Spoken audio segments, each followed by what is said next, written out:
You doing all right? I seem to cause nothing but worry. As much as I try to look like I have things under control, everyone still worries about me. You're not the only one.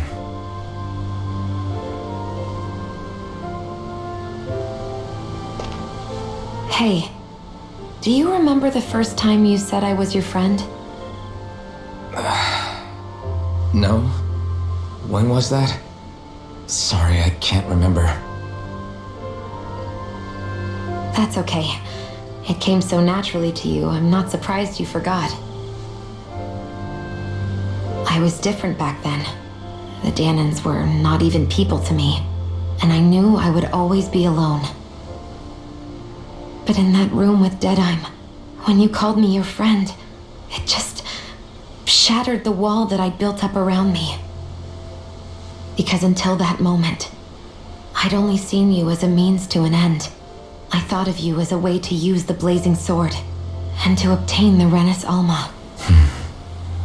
But after that day, one time became two, and before I knew it, you'd made a habit of calling me and Dohalim your friends. It didn't matter that we were Renans.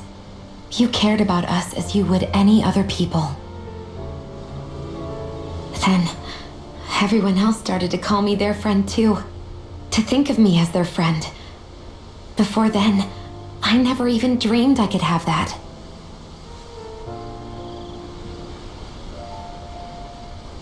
I didn't want to die and lose you all. But I also didn't want to live if it meant you would all die in my place. Shion. But then I realized I'd only really been thinking of myself that entire time. After saying how I felt, and hearing what you all had to say, I finally understood that.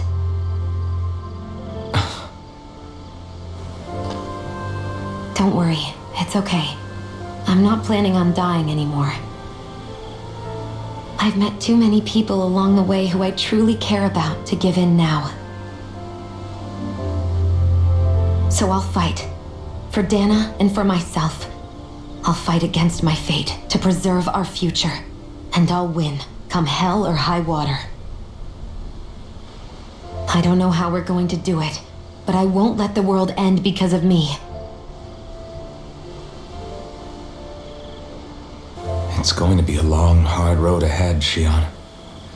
Our fight won't be over until everyone, both Danans and Renans, can finally live in peace. But I swear I'll be there with you until the very end.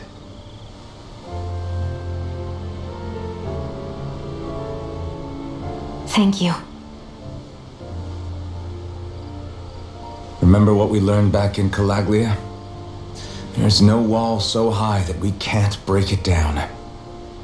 Yeah, I think you may be right about that.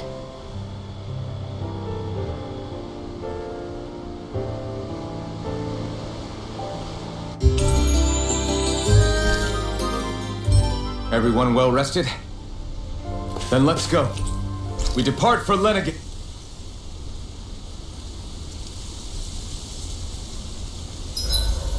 Huh? What?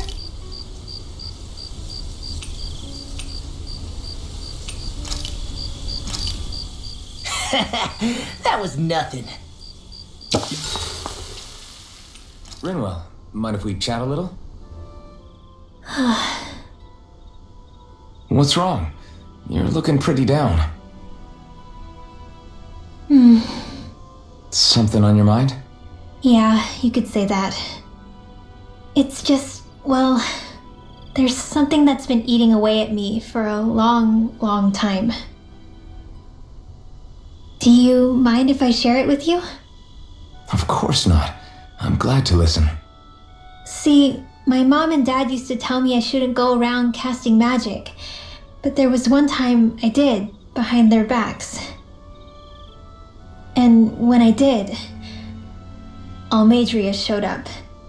Huh? I hated Almadria for destroying everything I loved. But what I hated most was myself. For breaking my promise to my parents. Even though I swore I'd get revenge, there was always this nagging part of me that wondered if I even had any right to do so. Rinwell, it was Almadria who killed your family. Don't torment yourself over one mistake. How can you say that when my mother and father died because of me? This may not comfort you much, but I'll say it anyway. I have a feeling your parents always knew something like that might happen. What do you mean? There was always a chance that someday, someone was going to find you and your family. But even knowing the risks, they still taught you magic. And there are two reasons I can think of for that.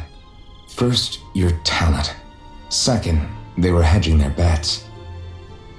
Huh? On what? On you, Rinwell. On how you turn out when you grew up.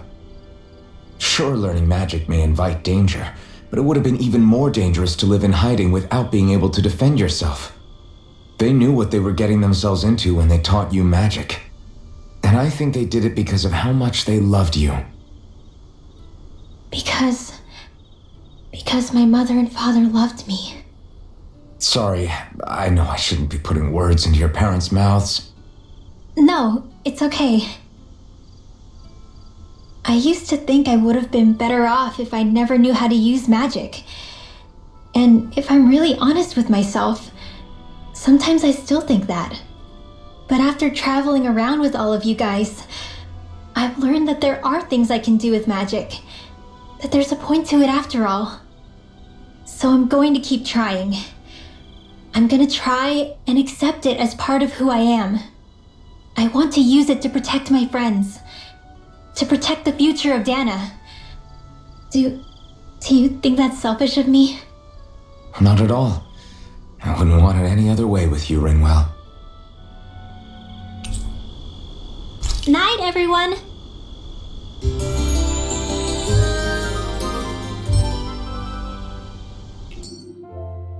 Thanks to you, I was able to rest easy.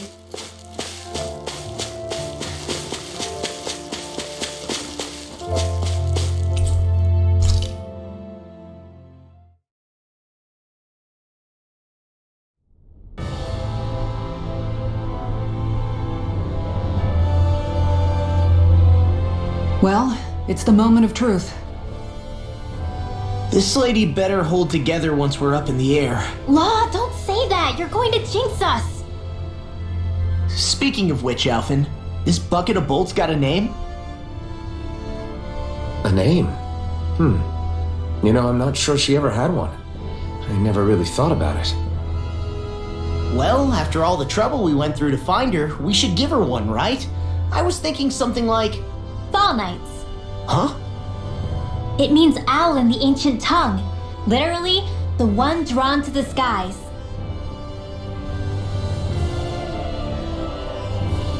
I like it. Sounds perfect for our little escapade.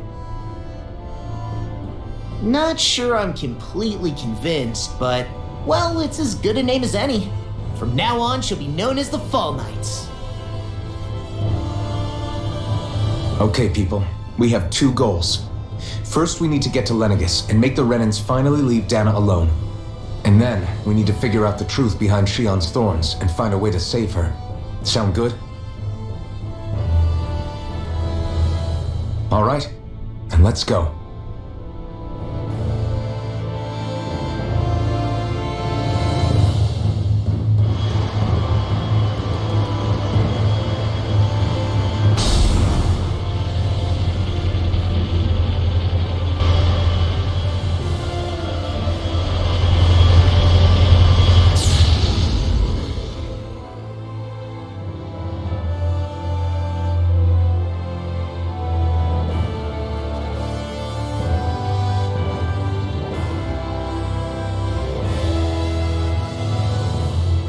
You know, I can still hardly believe it.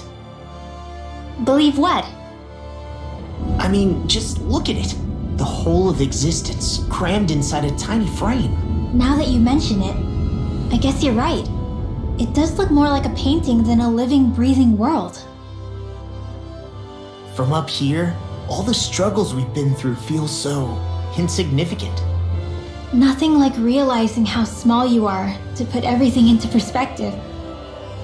Kinda makes the differences between the Renans and the Danans feel pretty small too, huh? How much longer until we reach Lenegis? There are better ways to use your time than napping. We should take a moment to familiarize ourselves with the facilities on board before arrival. Good idea. The starship may end up serving as our base of operations once we're down there. Think you'll be alright with the controls? You mean the ones set to automatic pilot? I dare say I'll manage. I'm basically just here to supervise. In that case, she's all yours. Everything okay, Shion? You seem a little different. Is something wrong? No. I was merely thinking how it had been 7 years, that's all. You mean since you became a lord and left Lenegis?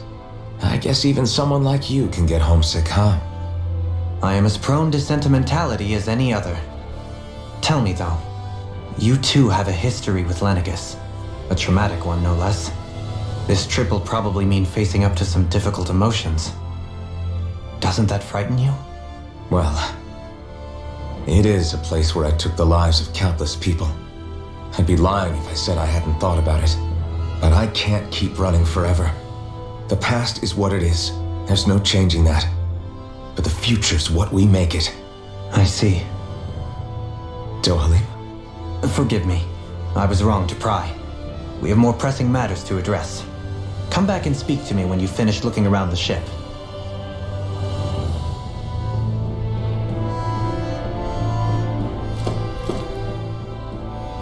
We'll be going to Lenegis soon.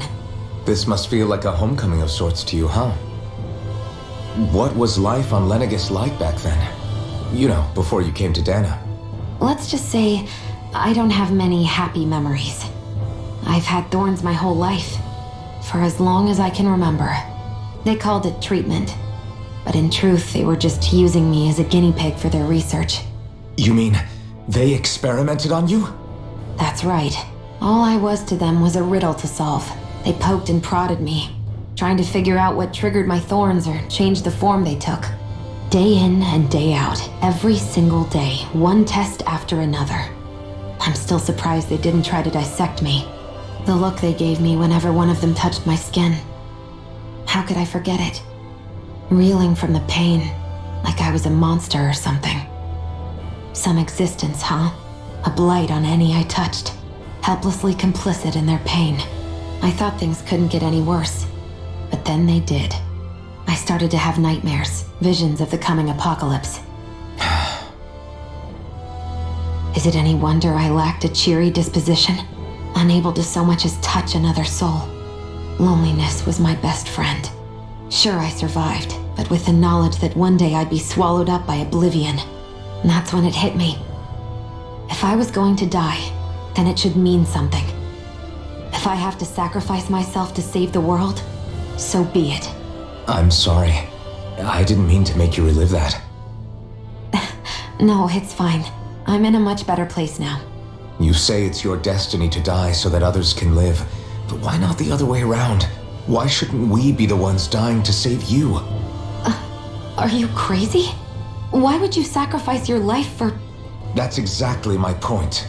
Why should you have to give up your life just because you drew the short straw in the destiny stakes?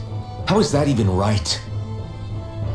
It's that logic that's used to justify slavery, as if some of us were just meant to be sacrificed. This struggle was never about saving only ourselves. But that doesn't mean we have to give up our own lives to save everyone else's either. If we're doing this to protect people, if we're doing this to save the world from destruction, then that has to include saving each other as well. A world free of sacrifice.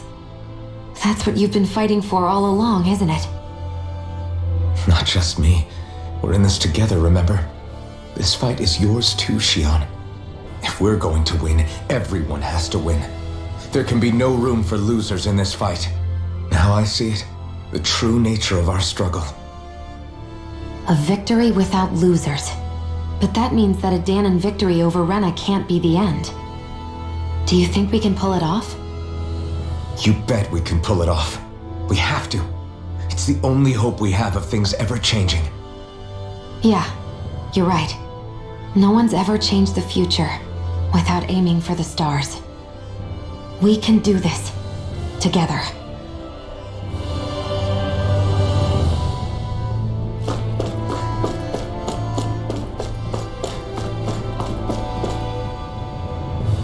Hey, Alvin, listen to this! So Law and I were just talking and... Hey, shut up! What's got Law all flustered? Only that he's afraid of flying, the big baby. And after all that fuss he made about naming the ship, too. Hey, I never said I was scared. I just think it's, a little unsettling how we're going to be cruising through space in a glorified tin can. That's all. It's a starship, dummy. That's what it's supposed to do. I don't think there's anything strange about it. Well, maybe you're the one with the problem then. Guys. I'm no expert, but I think we can trust Renan technology. It got me to Dana in one piece, remember? Oh, that's a good point. If you think so, Alvin, it must be okay. Don't you agree, Law? Hard to argue with that, seeing how you hitched a ride in one of these things before, Alvin. It's just wrong, okay?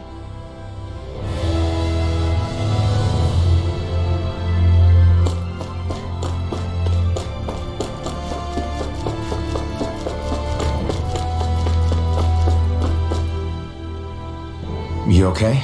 Feeling airsick? Actually, now that you mention it, not at all. These starships are a remarkably smooth ride, all things considered. Nothing like being at sea, thank goodness. Glad to hear it. That device there caught your eye, huh? I was just wondering what it is. It looks big enough to fit a person inside of it. It's a healing pod. It fixes injuries and illnesses. Oh, you don't say. Well, that should definitely come in handy if any of us get injured while we're down there. Alphen? Was it something I said? No, I was just thinking back to when I escaped Lennigus, that's all. What with the ceremony and losing control, I was a total mess. Naori laid me inside here. So, you're saying you got in this thing straight after escaping? But that'd mean you were inside for 300 years? Yes, it sounds crazy, I know. But don't even ask me why I stayed asleep all that time. That's definitely quite some lie-in, all right. But still, whether you meant to or not, I sure am glad that it's this century that you finally woke up in. What do you mean? With the amount of fighting we've done, we would have never made it this far without you. And not only that, but... Alphen, can you recall back to what it is that I said to you? Back when we left Menancia? About the dream of coexistence and needing to learn what it entailed? Of course. That's why you came with us, right? To learn what you couldn't at home. Even in that time, I was well aware that what I was living was a lie. But at the same time, I also felt really compelled to fulfill my brother's wishes. I'll always remember him fondly. But the coexistence we're fighting for isn't for him. It's for people now, and those still to come. The world's bigger than just Menancia. My dream is for all Danons, wherever they might be, to be free. If I've learned anything on this journey, it's that. And the one who brought me along was you, Alphen. I'll forever be grateful to you. Well, we're not out of this forest just yet. You should probably save your thanks. At least, until we've dealt with the Red Woman. I know. But whatever we find when we get down there, I'm through looking the other way. Kisara. Probably getting a little ahead of myself, huh? Let's take things one step at a time.